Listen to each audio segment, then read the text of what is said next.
Olá, seja bem-vindo à aula número 2 do curso de Introdução à Leitura Poética. Nesta aula, nós trataremos sobre a síntese visual.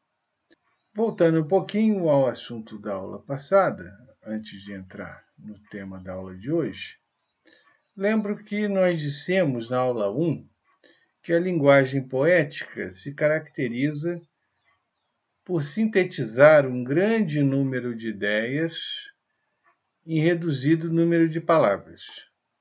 Por isso, ficou esse conceito no ar, mas faltou um exemplo prático. E é com esse exemplo que nós vamos introduzir a aula de hoje. Você provavelmente já ouviu falar na expressão honestidade intelectual. Uma expressão que está muito em voga nas redes sociais, as pessoas usam em todo que é discussão, normalmente para xingar o adversário, para dizer que o fulano é um desonesto intelectual, ou que ciclano ele é intelectualmente desonesto. Tá? Esse é um conceito que, se você procurar no seu motor de pesquisa favorito, pode ser o Google, o Bing, o DuckDuckGo, o StartPage, outros, ou até mesmo aqui no YouTube, você encontrará milhares de artigos e vídeos que fazem referência a essa expressão, honestidade intelectual. A Wikipédia, em inglês, tem um artigo intitulado Intellectual Honesty, com uma definição acadêmica bastante precisa e sucinta do conceito, entendido como um método de solução de problemas. Tá? Então, a Wikipédia em inglês apresenta a honestidade intelectual como um componente de uma disciplina chamada Problem Solving, solução de problemas. Já a Wikipédia em português tem um artigo sob o título Desonestidade Intelectual. Repare como os brasileiros preferiram focalizar a qualidade negativa, isto é, desonestidade, ao contrário dos anglo-saxônicos, que preferiram focalizar a qualidade positiva, isto é, honestidade. Mas, seguindo, se você procurar também na Amazon.com, pela expressão inglesa Intellectual Honesty, você encontrará 14 livros com essa expressão exata nos títulos. No Google acadêmico, scholargoogle.com, que é o motor de busca de artigos científicos do Google, se você fizer uma pesquisa, então, no Google acadêmico, pela expressão Intellectual Honesty, você encontra mais de 27 mil resultados, pela expressão exata. Tá? Então, como você pode ver, honestidade intelectual parece um assunto muito sério, abordado por cientistas, filósofos, intelectuais, escritores de todo tipo. Esse é o tipo de conceito que você vai abordar com a mão no queixo, fazendo cara de conteúdo, Enfim, não é um tema que você abordará em poesia, você provavelmente abordará na prosa, usando milhares, centenas de milhares de palavras para falar sobre o que é honestidade intelectual. Como este é um curso de leitura poética, nós precisamos, então, de um exemplo de alguém que tenha falado sobre esse assunto. Então, eu vou convocar como testemunha aqui ninguém menos que William Shakespeare, que abordou essa questão da honestidade intelectual em uma de suas peças mais conhecidas, o Hamlet. Isto, sobretudo, a ti próprio ser verdadeiro, e seguirá, como a noite ao dia, que não poderás então ser falso a homem algum. Com essas 3 linhas, esgotou o tema, que na mão dos prosadores rende livros, artigos científicos, vídeos, uma tagarelice infindável. Ele praticamente disse aí nesses 3 linhas de texto. Ele encerra, né, com é isso. Próximo assunto, por favor. E encerra a discussão. Tá? Então veja. Não estamos aqui discutindo se o conceito de honestidade intelectual tem ou não tem mérito filosófico, científico, ou seja qual for.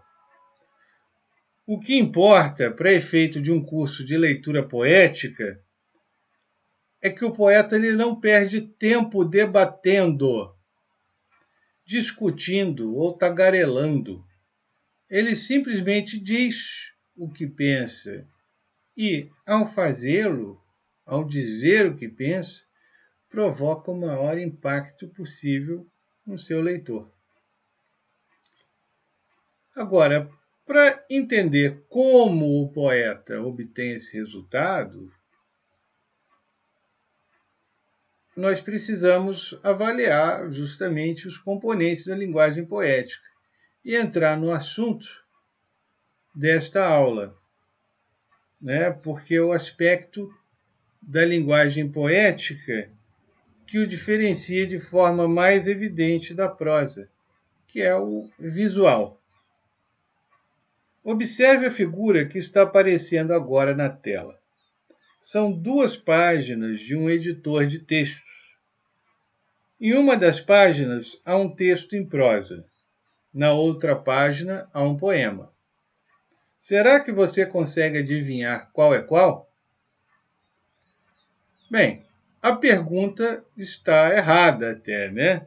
Pergunta certa seria: será que você levou mais de 1 segundo para distinguir qual era a página da poesia e qual era a página da prosa?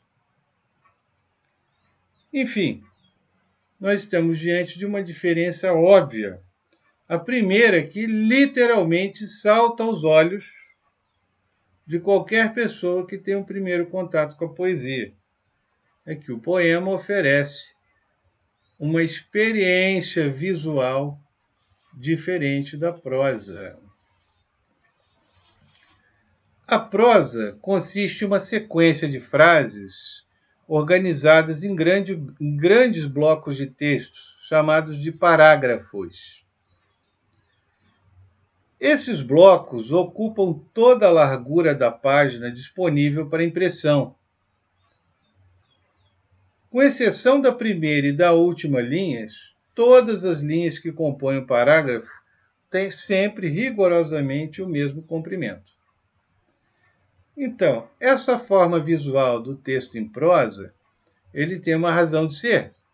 Ele tem a finalidade de induzir, ou pelo menos sugerir, uma leitura contínua.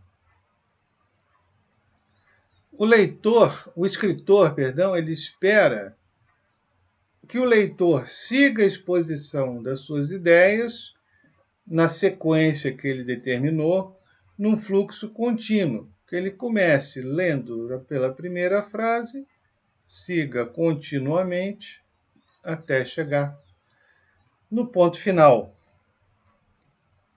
E faça isso, idealmente, sem interrupções. Já um poema, ele normalmente se caracteriza por oferecer uma experiência visual diferenciada, que induz a um outro tipo de leitura e que, em si mesmo, por si mesmo, já sugere uma estrutura de apresentação de ideias. Por exemplo, o poema que você está vendo agora na sua tela tem uma forma visual tradicional, chamada de soneto. Observe, inicialmente, como o poema completo ocupa apenas uma fração da página. A intenção visual aqui já mostra, né, assim, que o escritor ele quer conceder o máximo destaque visual ao texto poético, né, ao colocar aquela pequena mancha gráfica sobre um grande fundo branco, de forma semelhante a uma joia, um diamante, né, que normalmente é exposto nas joalherias sobre um fundo negro, sobre um fundo de veludo negro, né? Isso realça o brilho da joia e elimina todas as distrações visuais, dirigindo o olhar do cliente exclusivamente para a pedra preciosa. O poema é, portanto, inicialmente, né, devemos considerar o poema como uma joia linguística, como uma pedra preciosa do idioma. É no poema que uma língua encontra sua máxima expressividade, seu máximo potencial expressivo, estético. E por isso ela merece todo o destaque, inclusive um destaque visual na página. Tá? Voltando então ao poema do exemplo, né? Observe que as linhas do poema são chamadas de versos, né? Elas se organizam em blocos chamados de estrofes. No caso do soneto, temos 4 estrofes, sendo 2 com 4 versos e 2 com 3 versos cada uma, totalizando 14 versos. Trata-se de uma forma tradicional, rígida, com regras próprias. Por isso, só de olhar esse poema, já podemos dizer que o poeta optou por amarrar sua mensagem a regras rígidas. Tá? Ele amarrou a si mesmo, a sua própria expressão, às regras tradicionais do soneto.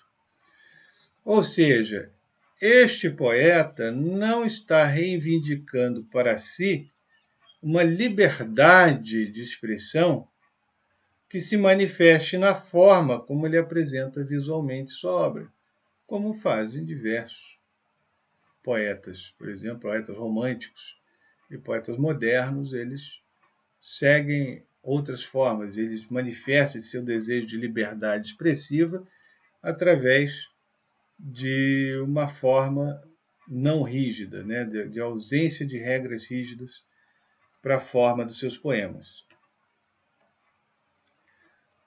Prosseguindo sobre o soneto, a divisão em 4 estrofes sugere que o poeta apresentará 4 ideias básicas, de forma extremamente sintética, em cada bloco de texto. Esta forma visual do soneto, né, também sugere uma sequência de apresentação de ideias. O poeta que escolhe a forma do soneto procede a uma apresentação um pouco mais extensa de suas ideias básicas, uma espécie de introdução e uma conclusão um pouco mais sucinta, que serve como o fechamento, o coroamento da mensagem que ele quis expressar no poema. Bom, nessa altura aqui dessa exposição, eu espero que você tenha percebido que a simples forma visual de um poema já contém em si mesmo uma mensagem. Então, a aparência de um poema em si já faz parte da mensagem, ele já é uma mensagem. Antes que você leia a primeira palavra, o poeta já está dizendo alguma coisa para você através da forma, do visual do poema. É preciso perceber que a experiência visual proporcionada pelo poema é uma decisão, é uma escolha proposital do poeta. Ele não tem aquela forma, aquele visual por acaso, por acidente. Não, o poeta escolheu, decidiu que ele teria aquele visual. Isso precisa ficar claro para você, tá? Que não é acidental, é uma decisão que se toma a cada verso. Tá? E essa decisão, pela forma visual, ela reflete as preferências estéticas, políticas, filosóficas, sua visão existencial, né? A visão que ele tem do papel da poesia, sobre o que é um poema, sobre o que é literatura, o que é arte, o que é belo, tá? E, em última análise, toda a visão de mundo do poeta se faz presente no aspecto visual do poema. Tá? É evidente,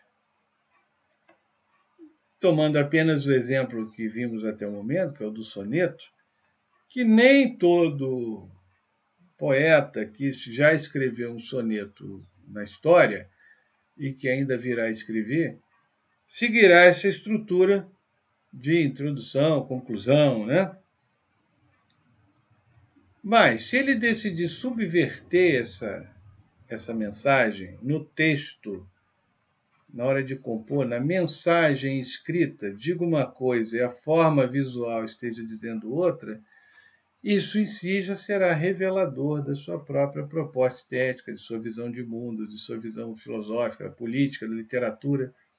Entende? Então, se o visual não for coerente com a mensagem escrita, a mensagem visual não for coerente com a mensagem linguística, com a mensagem verbal, né, isso em si já diz muita coisa sobre o modo como o poeta encara a sua obra, né, e a poesia. A experiência visual de um poema ele pode ser tão decisiva quanto o texto. Pode até ser mais decisiva do que o texto, do que as palavras que ele usou para escrevê-lo, né? Um exemplo prático. Eu lerei agora um poema sem título, de Hermes Fontes. Então vejamos aqui, apenas ouvindo as palavras, sem ver o poema. Pouco acima daquela alvíssima coluna, que é o seu pescoço, a boca é-lhe uma taça tal que, vendo-a ou vendo-a sem na realidade haver, do espaço a espaço, o céu da boca se me infuna de beijos, uns sutis em diáfano cristal, lapidados na oficina do meu ser. Outros, hóstias ideais dos meus anseios, e todos cheios do meu infinito amor. Taça que encerra, por suma graça, tudo que a terra de bom produz. Boca, o dom possuis de pores louca a minha boca. Taça de astros e flores, na qual esvoaça meu ideal. Taça cuja embriaguez, na via láctea do sonho, ao céu conduz. Que me enlouqueças mais, e a mais e mais me deis o teu delírio, a tua chama, a tua luz. Bom, você ouviu agora um conjunto de belas palavras de um homem apaixonado que compara a boca da mulher amada a uma taça de delícias que o enlouquece de paixão. Até aí nada demais, não há nada que você não tenha ouvido ou lido em outros lugares, né? É um tema bastante comum, paixão do homem por uma mulher, comparação com objetos e tudo mais, né? Mas essa linguagem comum, né, só é comum até o momento em que você vê o poema tal como foi composto pelo Hermes Fontes.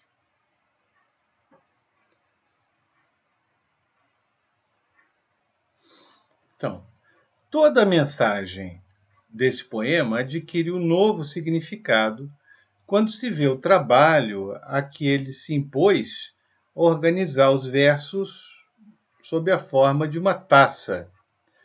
Observe aí no desenho como não é uma tacinha simples, uma tacinha que você compra aí no R$1,99, né? mas é uma taça ornada, rica em detalhes, com o pé, a coluna e o próprio bojo finamente trabalhados. E é com essa taça especial, cara, rara, que ele compara a boca da mulher amada. Ou seja, a comparação ganhou um valor muito superior ao que foi sugerido pelas simples palavras escolhidas para a composição do poema. A ideia de que a forma visual de um poema encerra em si mesmo uma mensagem, às vezes pode ser levada além dos limites do exagero, por exemplo, pelos poetas concretistas, que criaram desenhos com palavras, que servem, em última análise, para ser vistos e não para ser lidos, né? Veja o caso desse poema de Augusto de Campos, que é pouco mais do que uma brincadeira tipográfica, que mistura cores e fontes para produzir um quebra-cabeças, né? Que é um criptograma, na verdade, para o leitor decifrar. Enfim, é muito mais um teste de paciência, um passatempo para o leitor do que propriamente um poema. Em síntese, sempre que você tiver um poema em suas mãos, não tenha pressa de começar a ler as palavras, como você faria com o texto em prosa. Não comece por aí, não comece pelas palavras, mas aprecie antes o visual. Tire 1 minuto, 2 minutos, 5 minutos, meia hora, admirando o aspecto visual e tentando absorver o que ele sugere a você, qual é a mensagem que esse visual traz a você. Ou seja, um poema não é para você ler com pressa, né? Assim, o texto em prosa, você pode até fazer competição com seus amigos. Ah, eu leio 1 livro por semana. Ah, eu leio 2 livros por semana. Poesia, não. Poesia, você pode ficar 1 mês em torno de um poema. Tá? Você pode ficar com um livro de poesias, pode te alimentar por meses a fio ou anos a fio, se você apreciá-lo direito. Tá? Se você apreciar em todos os detalhes, né, da linguagem poética, você pode te alimentar por anos, um único livro de poesia. Então não é uma competição de velocidade, não é de quem lê mais, de quem lê mais rápido. Tá? Todas essas coisas que se falam no reino da prosa, né? Ah, porque eu leio 100 páginas por dia, eu leio 150, eu leio 300. Isso não cabe no poema. Se você disser, eu leio 300 poemas por dia, pois é, você não leu nada, você não absorveu nada, você simplesmente correu os olhos. E você não leu o poema, você não absorveu coisa nenhuma. Tá? Então, leitura poética é uma leitura lenta. Então, por isso, se você está no vagão do metrô, no ônibus, ou na sala de espera do médico ou do dentista, com seu livrinho de poemas, não fique folheando as páginas como você faria com essas revistas de fofocas. Não, escolha um poema e contemple-o. E comece a investigar a mensagem desse poema, né, a partir da mensagem visual. Você verá que, antes que você perceba, você será chamado. Seu dentista, seu médico vai dizer, próximo, pode entrar. E você vai dizer, pô, mas já, doutor, nem deu tempo. Né? Então, uma espera que normalmente seria chata, né? Você esperar meia hora para ser atendido, né? 40 minutos, vai ser até curta demais essa espera, porque o tempo vai passar e você estará ainda apreciando. Okay? Então, não tenha pressa para ler um poema. Não tenha pressa de entrar no texto. Tá?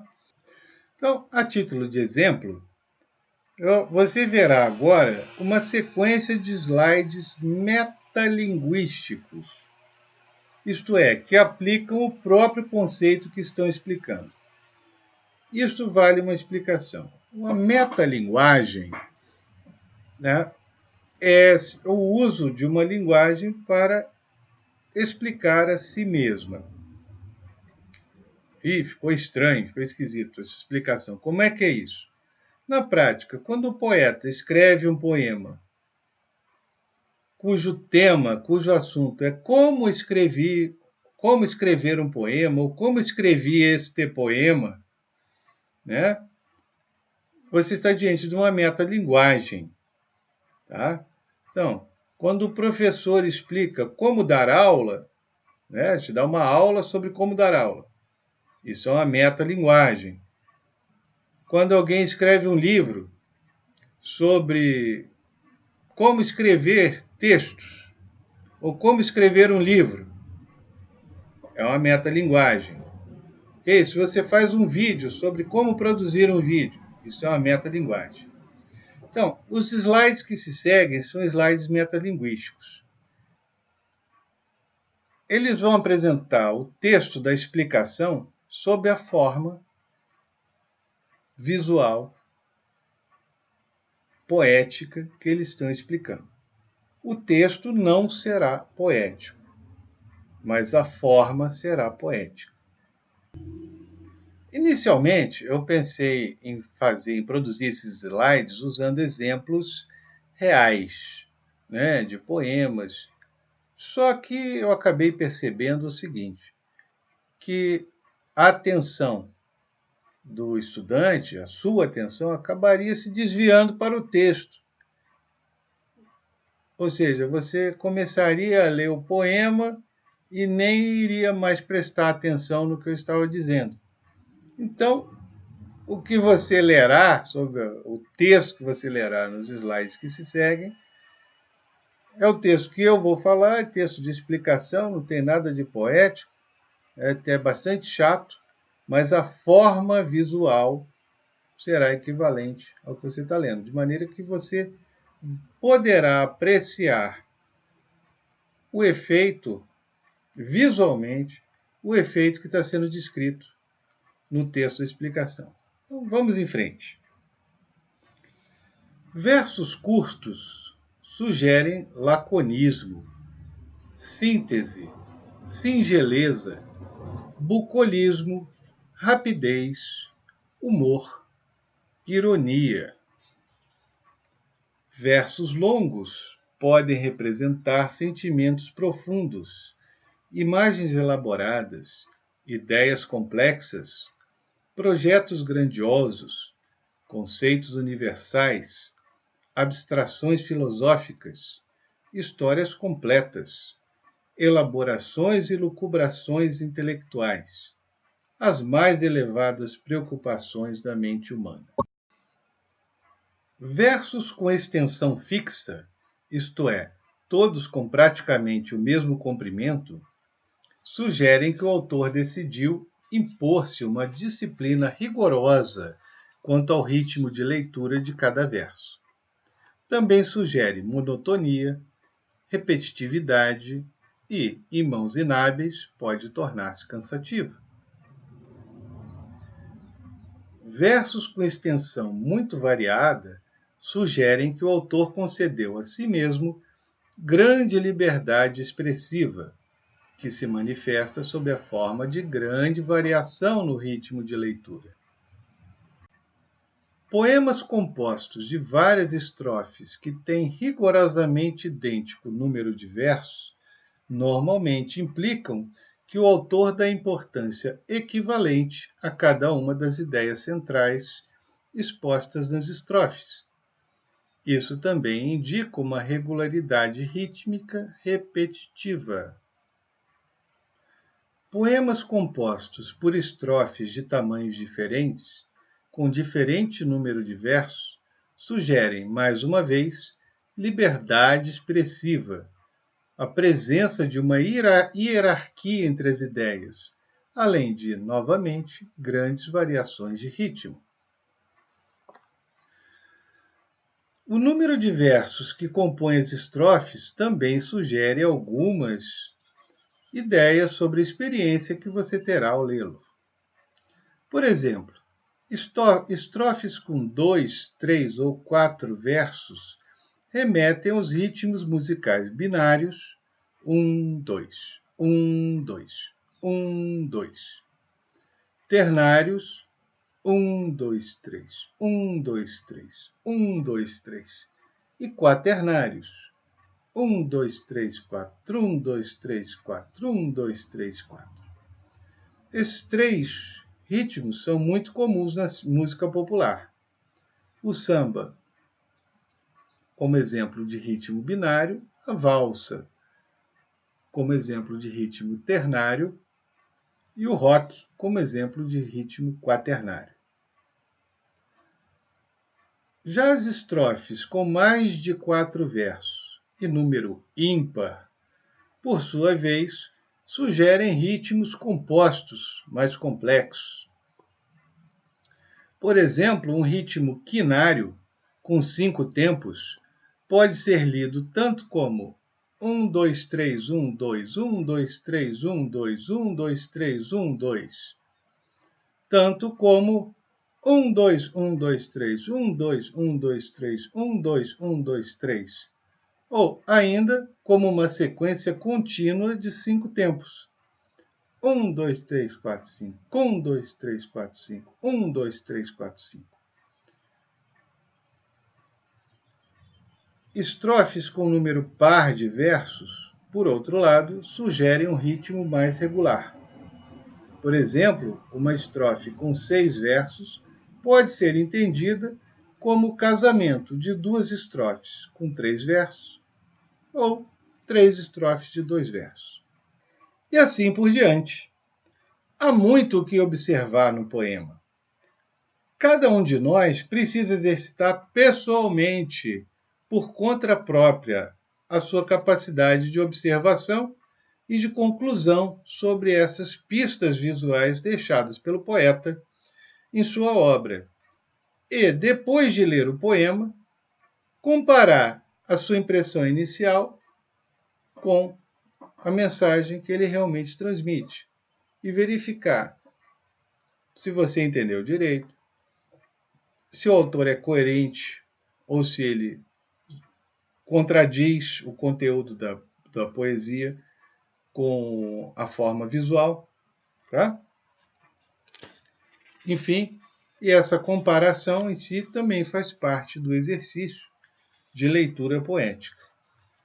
Muitas vezes, né, você verá em sua jornada aí como leitor de poesia, né, que um grande poeta nos surpreende com uma mensagem inesperada, né, numa forma que sugere algo monótono, repetitivo, até uma repetição meio obsessiva, e nada, ele está passeando ali por grandes novidades e surpresas. Tá? E isso é uma forma, nessa forma repetitiva, ele serve também para não adiantar o assunto para o leitor, para criar um certo suspense e realmente fazer uma surpresa. Né? O exercício que sugerimos para essa aula é que você aplique os conceitos aprendidos hoje.